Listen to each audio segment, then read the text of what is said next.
So I got my hands on the Galaxy S8. These are pretty looking things. You probably already knew that though. I was lucky enough to get my hands on these pre-release models before the actual retail version is available, and I figured, hey, you guys are gonna wanna know about these devices, the ups and downs, the things I like, the things I don't like, and so on.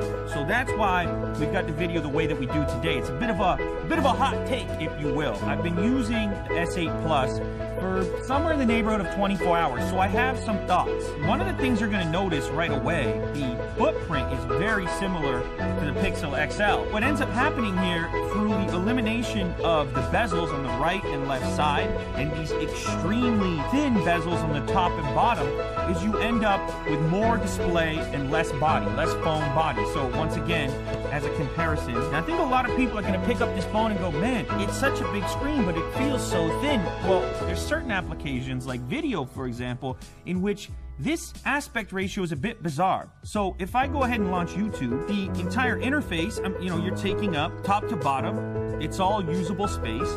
But then you notice those things that you were trying to avoid, those bezels, they come right back. One of the reasons that a lot of people go for a bigger display in the first place is to have a bigger video viewing experience. But since nothing truly fits this aspect ratio natively, you end up with these black bars. Now granted, within the app, there's the opportunity to punch in. But what you notice there is the top of my head, for example, starts to get chopped off a little bit, because video makers like myself, we're not framing or creating for this bizarre aspect ratio. It sounds like I'm hating on this decision. I'm really not. It's just something that you should probably know. Now, talking about the screen a little bit more, this is, it's the nicest screen ever put on a smartphone. It's OLED. Now, a weird thing about the brightness, if you scale it up to full blast, it kind of gives you a warning. Experience the highest quality display with maximum brightness and screen resolution. This may reduce your battery life. The weird thing is, the way I'm looking at this is in the wake of the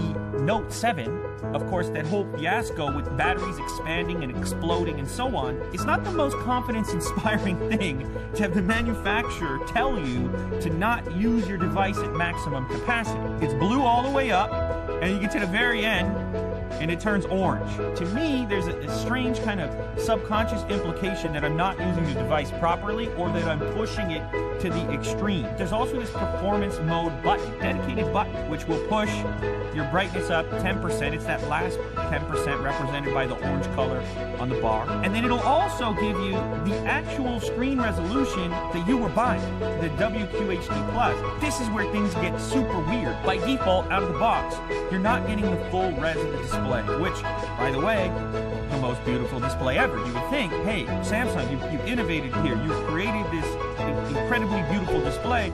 Wouldn't you want people to have all the pixels out of the box? By default, it's in FHD+, so 2220 by 1080, so a little bit beyond 1080p, but of course not nearly as groundbreaking as this WQHD+, 2960 by 1440.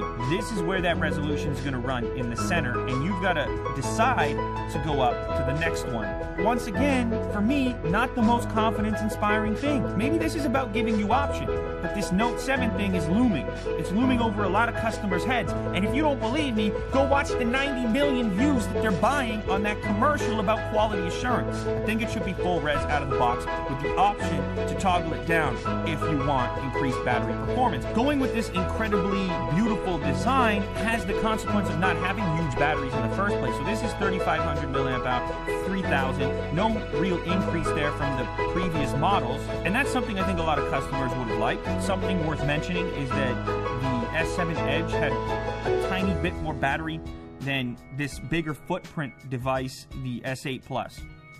It's worth noting, but you have the ability to set up edge panels, so you could hide some apps in there if you like it. My issue with having this thing over here is inevitably what ends up happening is in a particular app where I'm grabbing from the side of the display to scroll, especially if you're using the device in landscape mode and you're kind of scrolling up and down, sometimes you can toggle that accidentally. So the device I've been using, I just turn that off. Another big thing worth mentioning is what Samsung has done with the software here. It seems weird to say, but it's probably my favorite favorite development. I like the kind of stripped down, clean version of Android as it was intended. Now, Samsung has made their own tweaks to this skin. This thing in no way reflects what TouchWiz used to look like.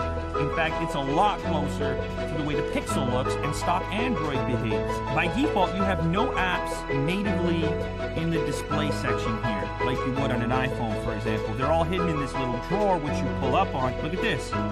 Way cleaner. For the first time ever, I've got the back button in the right location. You can swap the back button to the other side, which is the way that it's been. Another thing to mention, in the absence of a physical button, this home button here on the SA Plus and the SA has a little haptic feedback to it, similar to what the iPhone has. But I like that they're not taking up too much real estate with that section either. These are nice little buttons. These two phones actually have the same resolution potential. There is absolutely no pixel breakup at all. I don't know that the human eye is capable of picking up that variance in pixel density at this scale here, but it's an interesting thing to note. One of the things I appreciate about these displays is the fact that they have this cool color temperature. You can toggle this blue light filter to warm up the tone, and if I click down here, another nice thing is you can kind of toggle how much of it you want. So you might like a really warm tone or something a little bit cooler. There's this whole thing about using warmer tones at night, help you go to sleep. I wouldn't know about it.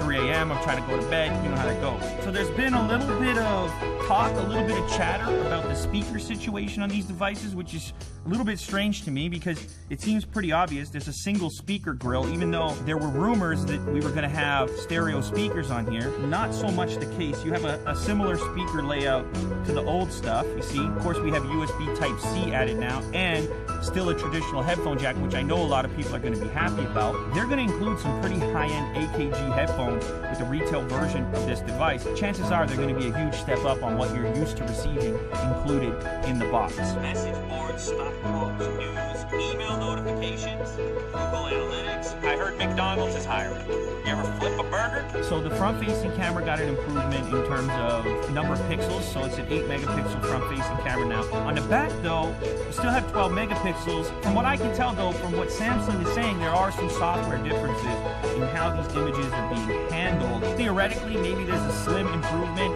I think you're going to see images very close to what the S7 was doing. It's really amazing, the quality of images we're making right now. We now have QHD available on the front-facing camera. When we switch to the back-facing camera, of course, we go all the way up to UHD. You can see the default setting is FHD 1920 by 1080. Plenty of options above that, which you have to select yourself, including a 60 frame per second option at 1080p. This might be a huge consideration. This might... Oh my goodness. This might be the deal breaker for you. It's hard to take a bad photo on this camera. I'm not like condemning the device as a whole here when I talk about the fingerprint scanner. When I pick this up, look where my hand falls.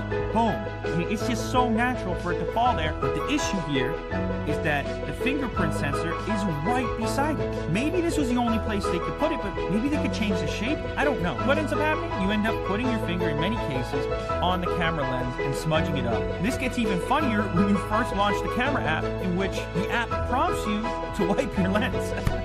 There's also a couple of other options for unlocking the device. The iris scanner, which takes way too long, so I'm not going to use that. And it's a little odd because sometimes you want to unlock your device without looking clearly at it, like lining up, like as if you're taking a selfie. Your other option is this face unlock, in which case you hold it up to your face, it's incredibly quick, and so on. But that one makes me nervous because I'm like, this face is out there. I just don't feel secure with it, so I'll be using this fingerprint sensor even though it's a little bit off.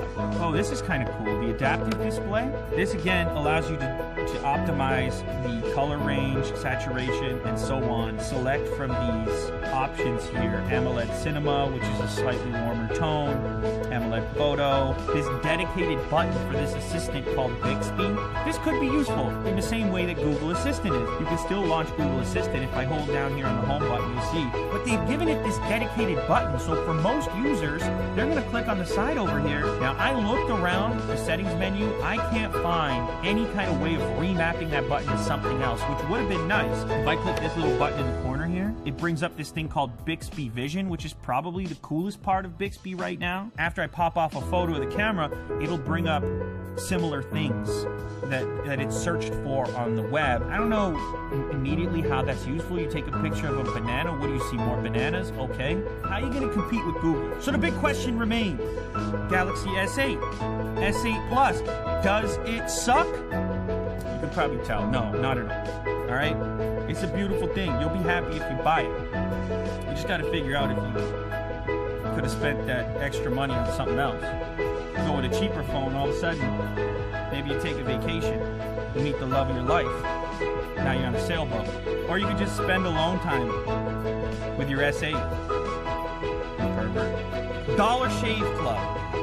You heard that name kicking around in the past. You're probably spending a boatload of cash on your razors right now because you want to look clean. You want to look slick like Tom. It's important in life to protect your most valuable resource. Do you know what that resource is, Tom? Your face. Wrong! Time. That resource is time. It's the one thing you'll never get more of. These guys right here, what do? They send you a package in the mail, so you don't even need to think about sharp razors. What is that dull one doing for you? It's messing all this up. Well, you think this comes cheap right here? How long does this take? Sure, bud. You get a package in the mail. They take care of you once a month. Now you're thinking, wow, once a month? That must be expensive. It's not. In fact, right now, it's $1. $1, that should take care of the terrible smell coming out of you right now. It's got the shaved butter in here. This is a deluxe kind of setup. We have the razor blades, the body bar, so maybe you're more this kind of guy, I don't know. You know in the store, something like that with the metal and the grip, you're paying something for that. Certainly not $1. For the first time ever, Tom will be shaving for you.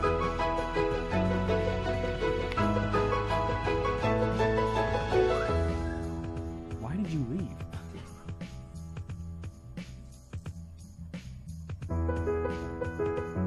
Now, Tom was telling me earlier what he likes is he likes to kind of trim up a little bit. He likes to leave a little bit of something going on there. Everything you need to get cleaned up so you can lead a better life.